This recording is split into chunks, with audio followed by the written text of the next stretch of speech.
Biologiquement, la théorie de l'évolution ne nous dit pas exactement comment la vie a commencé, mais il explique comment il s'est développé une fois qu'il est entré en existence.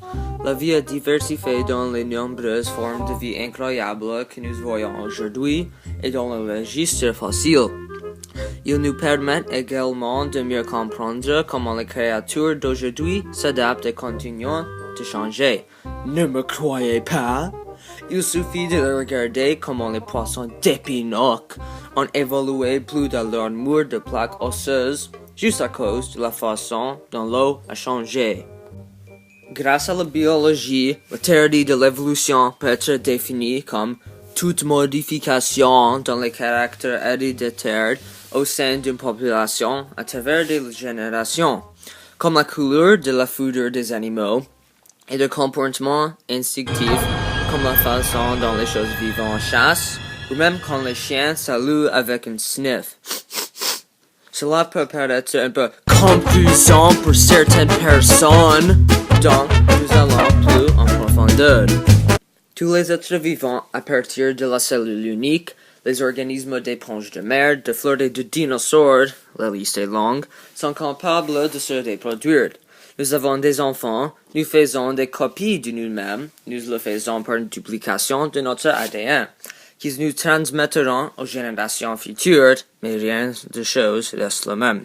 Pour ceux qui ne savent pas qu'est-ce que c'est l'ADN, ou pour ceux qui disent que les athées ne peuvent pas expliquer l'ADN, même s'ils ont le découvert, écoute!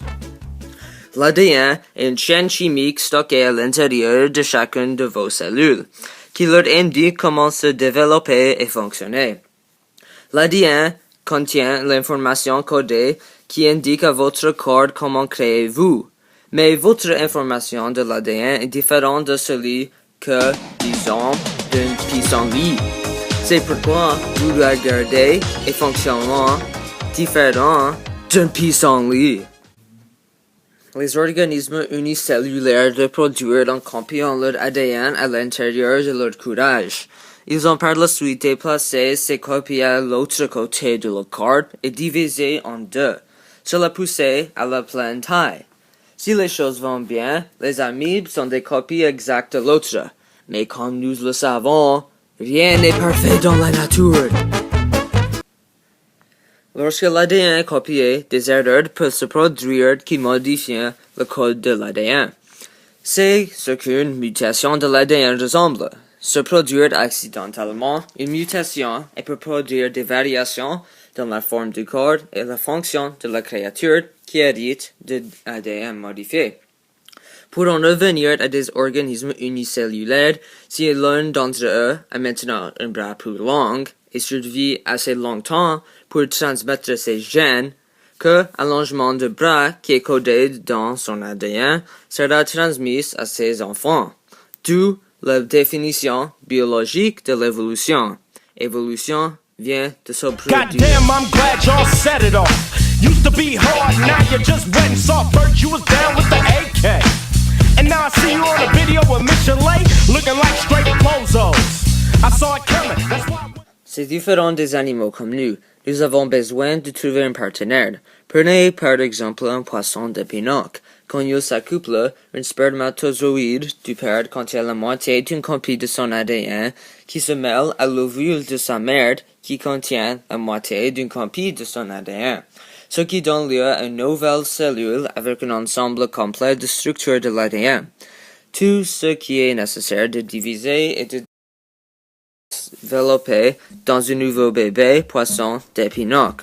Quand il se développe et mûrit comme ses parents, parce qu'elle a développé des caractères de sa mère et son père, sa nouvelle combinaison de caractères, comme plus de plaques osseuses, a s'adapté au changement de l'eau. Ces combinaisons de nouveaux caractères peuvent être transmises à ses enfants et le cycle continue, d'où la définition biologique de l'évolution. Ce sont quelques exemples de l'évolution observable.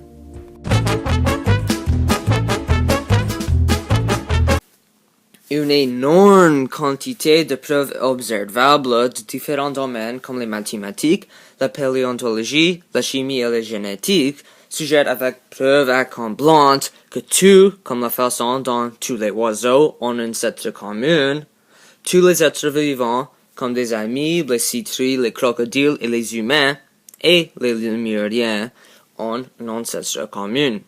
Si vous revenez assez loin. Ainsi, chaque chose vivante est littéralement liée. Jusqu'à ce que vous avez de preuves pour suggérer le contraire, il suffit de regarder certains de vos proches.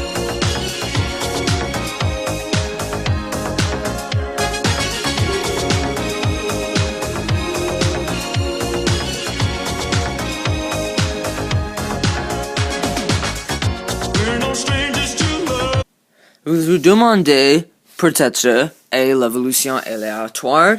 Pour commencer avec quelque chose comme le loup gris et de finir avec un chihuahua, un éleveur avait pour le guider.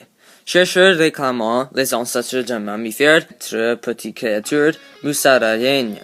Mais la différence entre un musaraigne et un éléphant est beaucoup plus supérieure à celle d'un loup et d'un chihuahua. Qui était la source? Qui a dirigé ce processus? Ce n'était pas une humaine. Au milieu des années 1800, deux hommes, Charles Darwin et Alfred Russel Wallace, ont découvert qu'une sélection n'est pas forcément nécessaire. En fait, il y a une autre force capable de guider l'évolution aléatoire.